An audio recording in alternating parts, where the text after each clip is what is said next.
اللہ کی راہ میں دی ہوئی خیرات ایسے ہیں کہ آپ کو دنیا میں بھی فائدہ دیتی ہے اور آخرت کے لیے بھی ذخیرہ ہو جاتی ہے۔ اس لیے جو کچھ بھی اللہ پاک کی راہ میں دیں سچے دل سے دیں اور کبھی پچھتائیں نہیں۔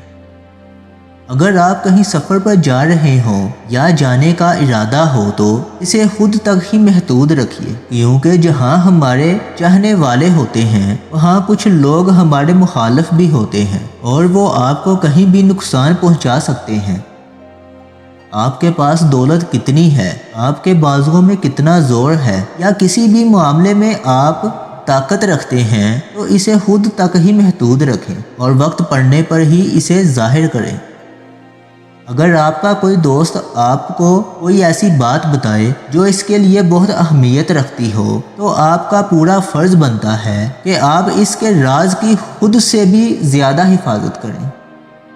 اگر کوئی آپ کا اپنا ہو یا چاہے کوئی غیر ہو اور اس کا کوئی راز یا کوئی بھی بات آپ تک پہنچ جائے تو بجائے اس کے کہ سب کے سامنے اسے بیان کیا جائے بلکہ ایسے اس کا پردہ کریں اور اس کی حفاظت کریں جیسے اپنے راز کی کرتے ہیں۔ میاں بیوی کا رشتہ ایسا رشتہ ہے جس میں کوئی دوسرا رازدان نہیں بن سکتا، چاہے آپ کے کتنے بھی قریب کیوں نہ ہوں۔ اگر آپ کسی دوسرے کے رازدان بتائیں گے تو آپ خود ہی اپنے رشتے کو ایک ایسے موڑ پر لے جا رہے ہیں جہاں وہ کبھی بھی کسی بھی وقت ٹوٹ سکتا ہے۔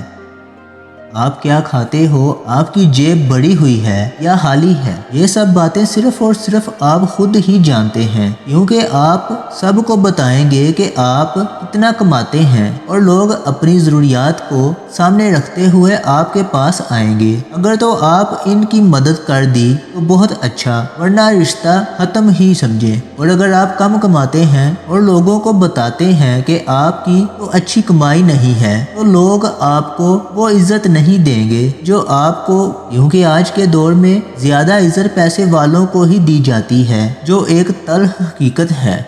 یعنی اپنے دل کا راز بھی کسی کو مت بتانا۔ اگر خوش ہو تو لوگ تم سے جیلس ہوں گے اور اگر غمگین ہو تو لوگ مدد تو تمہاری شاید ہی کریں مگر مذاق ضرور بنائیں گے۔ کبھی اپنی زبان سے کسی کے عیب بیان نہ کرو، کیونکہ عیب تم میں بھی ہے اور زبان لوگوں کی بھی ہے۔